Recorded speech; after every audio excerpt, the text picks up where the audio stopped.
Good evening. Tonight, I would like to talk about why are the food prices globally rising.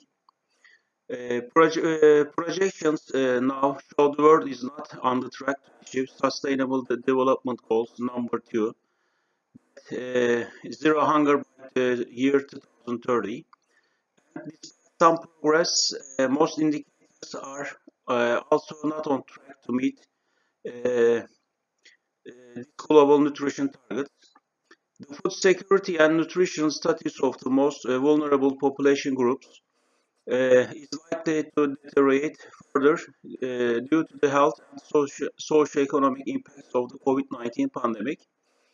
According to the State of Food Security and Nutrition in the World 2021 report, the latest edition of the report reveals that also published mid-year 2021, estimated that between 700 million and 811 million people went hungry in year 2020. High cost and low affordability also mean billions cannot eat healthily or nutritiously. Considering the middle of the projected range, 180 million more people were facing hunger in 2020 than in 2019, or as many as 161 million, considering the upper bound of the range. The COVID-19 pandemic is intensifying the vulnerabilities and inequalities global food systems, understood as all the activities and processes affecting the production, distribution, and consumption of food. Also, I would like to talk about the changes in the world food market. How swiftly the world market for food can change could be observed in the mid-year 2000s.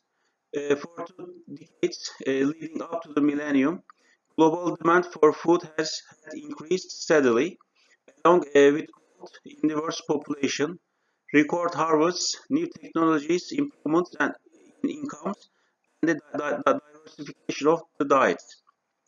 As international food prices reached unprecedented levels, countries sought ways to insulate themselves from potential food shortages and price shocks.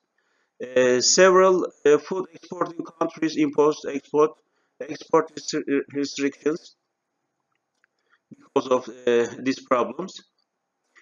National governments and international actors are taking steps to try to minimize the effects of higher international prices for domestic prices and to mitigate impacts on particular income groups, especially for the lower income groups in the developing countries.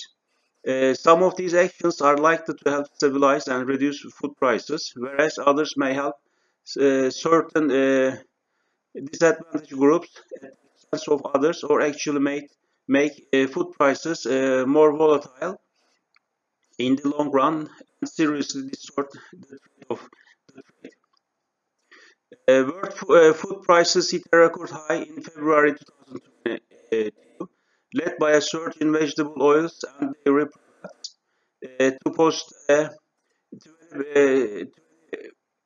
around 21% increase year on year. The UN Food Agency said on last Friday. The Food and Agriculture Organization FAO Food Price Index, which tracks the most globally traded food commodities, averaged around 145 points last month against a downwardly revised 135 points in January. Higher food prices have contributed to a broader surge in inflation as economies recover from the coronavirus crisis. The FAO has warned that the higher costs are putting poorer populations at risk in countries reliant on imports. Thank you very much for listening.